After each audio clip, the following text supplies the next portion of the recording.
Listen carefully for a moment. Right now, there are only 3 weeks left, 3 weeks until January 1st. And for millions of people who depend on Social Security, retirees, SSDI recipients, SSI households, that date is not just another page on the calendar. It's a line between how things work now and how they will work going forward. What's unsettling is this. Most people have no idea anything is changing. The checks are still arriving. The deposits still show up. The system looks calm on the surface, but underneath the rules are shifting, quietly. No big press conference, no bold letters saying warning, no headline that explains the full picture, and that's exactly why this matters so much. Because January 1st is not just about cost of living adjustments or routine updates like we're used to hearing every year. This time it's different. This time it's about how benefits are handled, reviewed, and protected once the new year begins. And once that clock hits midnight, there's no rewind button. If you rely on Social Security in any form, retirement, SSDI, SSI, survivor benefits, this affects you. Maybe not in a dramatic, obvious way on day one, but in ways that show up later, in calculations, in eligibility decisions, in how income is treated, in how relief or stimulus-related support is counted. Here's the part that makes people uneasy when they finally realize it. Most Americans assume January 1st just means numbers go up a little. A COLA adjustment, a slightly bigger check, business as usual. But that assumption is where people get caught off guard. Because while payments may continue, the rules around them change first. And those rules decide what happens next, who stays protected, who faces extra scrutiny, who benefits quietly, and who doesn't realize something shifted until it's already locked in. Over the next few minutes, I'm going to break this down clearly. No panic, no hype. Just the truth, explained simply. You'll know what's changing, what's not changing, and what you should be paying attention to in these final 3 weeks. Because what happens after January 1st will surprise a lot of people. Now, to understand why this deadline matters so much, you need to know what's actually happening behind the scenes right now. Now, here's what's actually happening, and this is where things start to make sense. January 1st is not the day Social Security announces changes. It's the day new rules officially turn on. Behind the scenes, the Social Security Administration updates internal thresholds, enforcement standards, and calculation rules at the start of the year. That's when policies move from on paper to active. And this year, several of those updates are happening at the same time. That combination is what makes this January different. First, let's be very clear about what this is not. This is not Social Security ending. This is not checks being cut off overnight. This is not a surprise benefit cut for everyone. Your January payment does not suddenly disappear on January 1st. But, and this is important, the way benefits are evaluated, reviewed, and protected changes once the new year starts. One of the biggest shifts involves how income and benefit interactions are handled. That includes earned income, unearned income, side work, pensions, and yes, even certain forms of relief or stimulus-related support. The numbers that determine eligibility and payment accuracy reset on January 1st. For someone receiving SSI, that can mean new income limits and new scrutiny. For SSDI recipients, it can affect how work activity is reviewed. For retirees, it can impact how combined income is treated for certain rules and protections. Here's a simple example. Let's say you receive a monthly benefit and you're close to an income threshold. In December, everything is fine. You're compliant, no issues. But on January 1st, that threshold moves. Even a small shift can change how your situation is categorized, not because you did anything wrong, but because the rule itself changed. Another thing most people don't realize is that January 1st also activates updated compliance standards. That means how SSA looks at documentation, reporting, and verification. The system becomes stricter, not louder, fewer explanations, shorter notices, more automated decisions. And that's why people often don't realize something has changed until later, sometimes months later, when a letter shows up that's hard to reverse. Now let's talk briefly about the stimulus connection, because this is where confusion really takes over. Any stimulus, relief credit, or government support tied to income rules does not exist in a vacuum. How it's counted, excluded, or reviewed depends on the rules active at the time. And those rules change on January 1st. Many people assume stimulus money is always separate from Social Security. That's not always true, especially going into a new year with updated thresholds and review standards. This doesn't mean stimulus help is bad.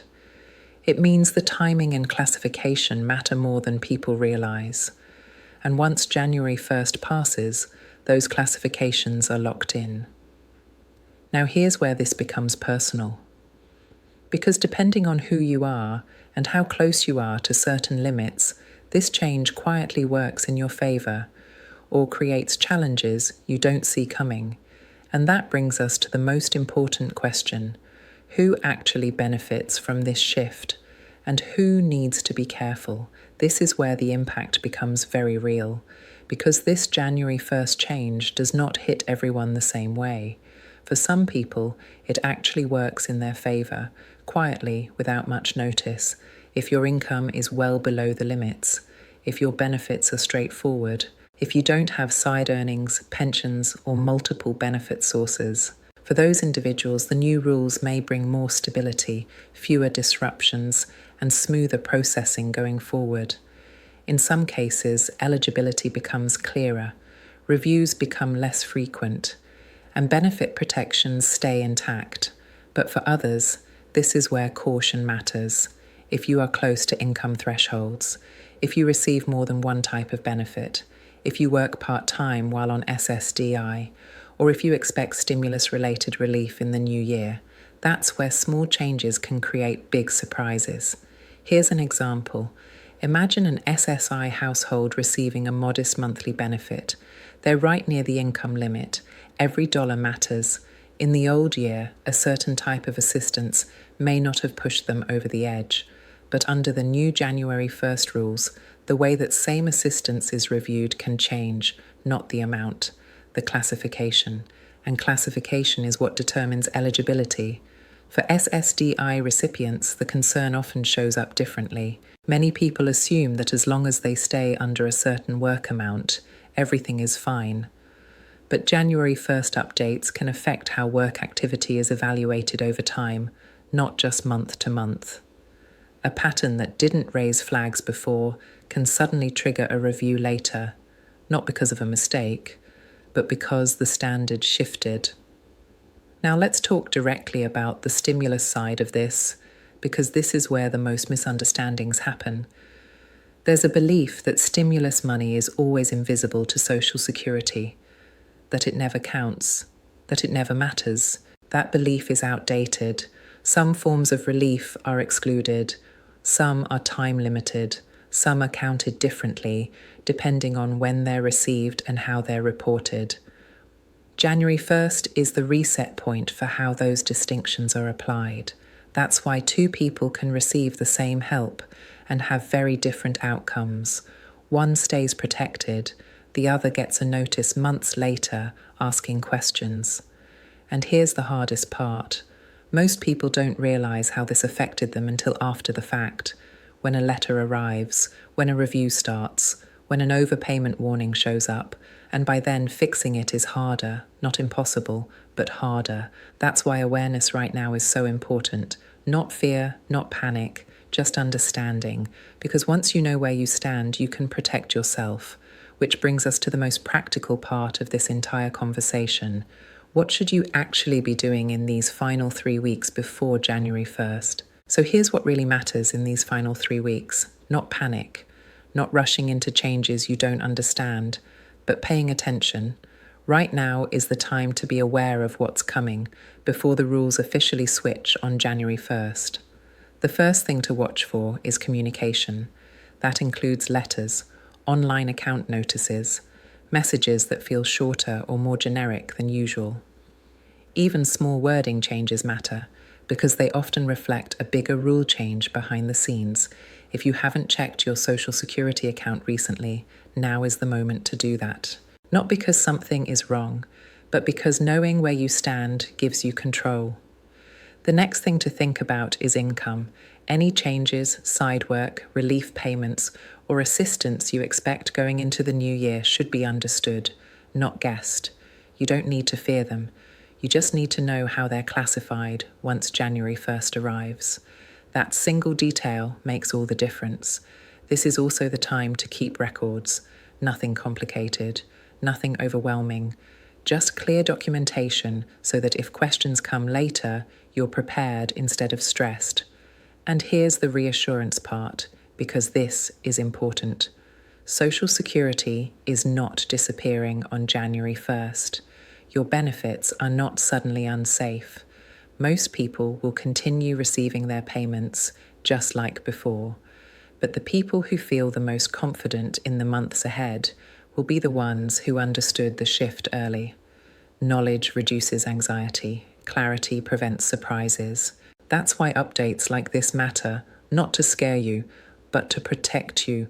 And remember, if something does change later, it doesn't mean you did something wrong. It often just means the rule changed quietly. You're not alone in this. Millions of people are navigating the same system, the same updates, and the same uncertainty. Staying informed is your strongest protection. So if this helped you understand what's coming, make sure you stay connected, subscribe, stay informed, and keep asking questions. Because January 1st doesn't have to be scary, as long as you know what's ahead.